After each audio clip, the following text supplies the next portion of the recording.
Hazrat Ata heard Abu Jabir bin Abdullah radiyallahu anhu saying, the Prophet sallallahu alaihi wasallam performed the prayer on Eid day.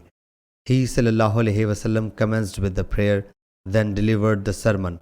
When he sallallahu alaihi wasallam got free, he sallallahu alaihi wasallam descended and came to the women and admonished them while he sallallahu alaihi wasallam had taken the support of Hazrat Bilal radiyallahu anhu hand. And Hazrat Bilal radiyallahu anhu had spread his garment in which the women put the alms.